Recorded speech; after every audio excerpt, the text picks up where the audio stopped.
97-এ যখন মিজোরাম থেকে শরণার্থী আসলো, আসার পরে আমরাও সুযোগ সুবিধা এরারে দিয়েছি। প্রায় 3 দিন 4 দিন একসাথে আমরা ওরারে এক সিদ্ধ খিচুড়ির ব্যবস্থা করে আমরা লোকাল ট্রাইবেল বাঙালি মিলিতভাবে খাওয়াইছি। এরপরে দেখা গেল 15 দিন পরে এরার রেশন চালু হলো গভর্নমেন্ট থেকে। চালু হওয়ার পরে সরকারটাই সুযোগ পাইল। তারপরে এরা আস্তে আস্তে আমাদের জায়গাগুলো তারা দখল নিল, নিয়ে এখনও আছে আমাদের নাইসিংপাড়া, আশাপাড়া, শান্তিপাড়া, কুরমুলুং 4টা গ্রাম আছে আমাদের জায়গার উপরে, আমাদের স্বস্তি সমিতির জায়গা, এই জায়গাগুলো। এরপরে 2006-এ আমরা শরণার্থী 6 বছর রইলাম দোসদাতে। রোয়ার পরে 2006-এ মুখ্যমন্ত্রীর আমরা আবার ঘুরিয়ে গেলাম কাশিরামপুরে, গিয়ে আমরা এখানে 11 বছর বসবাস করলাম। 2016-তে দিল আবার বাড়িঘর জ্বালাইয়া, দোকানপাট সম্পূর্ণ দিবালুকে। রাত্রে দিনের বেলা 12টা থেকে আগুন আরম্ভ হয়েছে। প্রশাসন প্রায় 6 থেকে 7 হাজার টিএসআর বাহিনী আসলে দাসপাড়ার ব্যাটালিয়ন থেকে গেছে। আমরা লগে এসপি সাহেব নিজে মিটিং করছে 9টার সময়। এখানে একটা মাছ চুরি ব্যাপার নিয়ে আপনারা হয়তো অবগত আছে। এই ব্যাপার নিয়ে আমরা গ্রামটা তারা বেশ প্রায় 15 থেকে 20 হাজার লোক নামছে। এটা কোনো রাত্রের ব্যাপার না, দিনের ব্যাপার। পুরা বস্মীভূত করেছে পুরা গ্রাম। গরু বাছুর প্রায় 250 থেকে 300 গরু বাছুর, গবাদি ফসল, ছাগল, আঁশ, মুরগ যা আছে সম্পদ করেছে মিজোরামের শরণার্থী। তারপরে আমরা টিএসআর ক্যাম্পে গিয়েও আশ্রয় নিলাম। আমরা প্রায় 96 জন লোক আসলাম আমরা গ্রামে, 20টা ফ্যামিলিতে। তো প্রশাসনিকই আমরা কইছি আপনারা আগে যান বাঁচান, আপনারা সম্পদও চিন্তা করবেন না, পরে গভর্নমেন্ট যা দেয় পরে চিন্তাধারা করবো। এরপরে তো আমরা এখানে প্রাণ বাঁচাইলাম। বেলা 5টা পর্যন্ত অগ্নিকাণ্ড হইল, ফায়ার ব্রিগেড গেল 4-5টা, এটারও মাথা উতা ফাটাইয়া তারা রাস্তাতে রাখাই দিল, জায়গাতে ফুসতে দিল না ফায়ার ব্রিগেডের গাড়ি।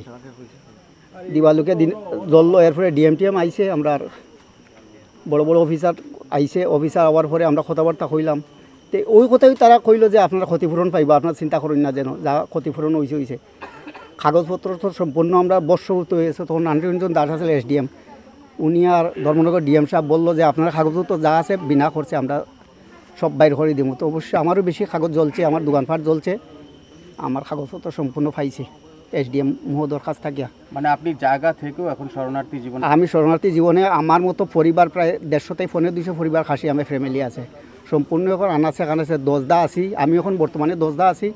সেই ফার্নিচারের আত্মীয় স্বজন বাড়িতে আছে, সেই বিলতুই আছে, ধর্মনগর আছে, যে সবাই জয়শ্রী আছে, যেভাবে সুযোগ পাইছে এইদিকে আইছে। বাড়িঘর নাই, এর লাগে আইছি। এখানে কতজন আইছেন? আইছে 74 পরিবার। কোন জায়গা থেকে? দোসদা আছে, আনন্দবাজার আছে, কাঞ্চনপুর আছে, বিভিন্ন জায়গার আছে, মানে উত্তর ত্রিপুরার আর সবাই।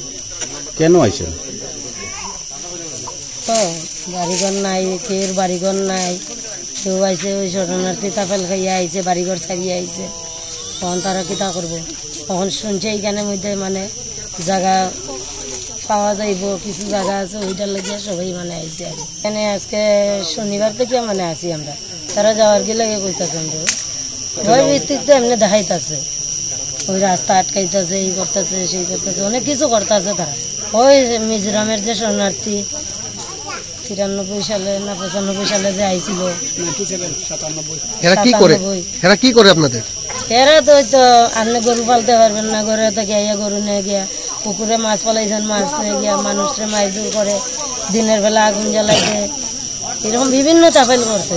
ওই যন্ত্রণায় তো এই সাইড সাইয়া মানুষ কেউ কাঞ্চনপুর, কেউ পানিসাগর, যে যেখানে পাচ্ছে আইছে।